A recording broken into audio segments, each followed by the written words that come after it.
বহুল আলোচিত নির্বাচনকালীন নির্দলীয় তত্ত্বাবধায়ক সরকার ব্যবস্থা বাতিলের রায় অবৈধ ঘোষণা করেছে আপিল বিভাগ।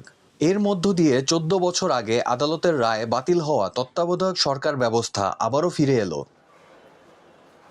এই রায়ের মাধ্যমে সংবিধানে স্বয়ংক্রিয়ভাবে তত্ত্বাবধায়ক সরকার ব্যবস্থা ফিরলেও আসন্ন ত্রয়োদশ জাতীয় সংসদ নির্বাচন অনুষ্ঠিত হবে অন্তর্বর্তী সরকারের অধীনে, আর তত্ত্বাবধায়ক সরকার ব্যবস্থা কার্যকর হবে চতুর্থদশ জাতীয় সংসদ নির্বাচন থেকে। সাধারণ মানুষ তত্ত্বাবধায়ক সরকার ব্যবস্থা ফিরিয়ে আনার বিষয়ে নানা মত দেন।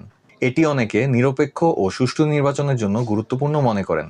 তারা চায় এই ব্যবস্থা যেন রাজনৈতিক সংকট ও অনিশ্চয়তা দূর করে, পাশাপাশি মতামতের সঠিক প্রতিফলন ঘটবে বলেও মনে করেন তারা। বাংলাদেশের জনগণের জন্য তত্ত্বাবধায়ক সরকার থাকা দরকার এবং ভালো। আগে যখন তত্ত্বাবধায়ক সরকার ছিল 3 মাসের জায়গায় 3 বছর চালিয়ে নিল।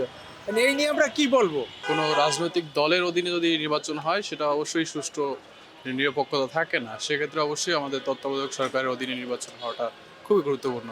রাতের ভোট দিনে এগুলি করছে, এগুলি হবে না অন্তত, আর যাই হোক। তত্ত্বাবধায়ক সরকার তো ভালো, কিন্তু তত্ত্বাবধায়ক সরকারটা ওইভাবে গঠিত হইতে হবে, নিরপেক্ষ থাকতে হবে। আওয়ামী লীগ সরকারের আমলে বাতিল হওয়া তত্ত্বাবধায়ক ব্যবস্থা দীর্ঘদিন ধরে ফেরানোর দাবি জানিয়ে আসছিল বিভিন্ন রাজনৈতিক দল। ২০২৪ সালের জুলাই অভ্যুত্থানে আওয়ামী লীগ সরকার ক্ষমতাচ্যুত হওয়ার পর আবারও সর্বোচ্চ আদালতে ওঠে তত্ত্বাবধায়ক সরকারের বিষয়টি।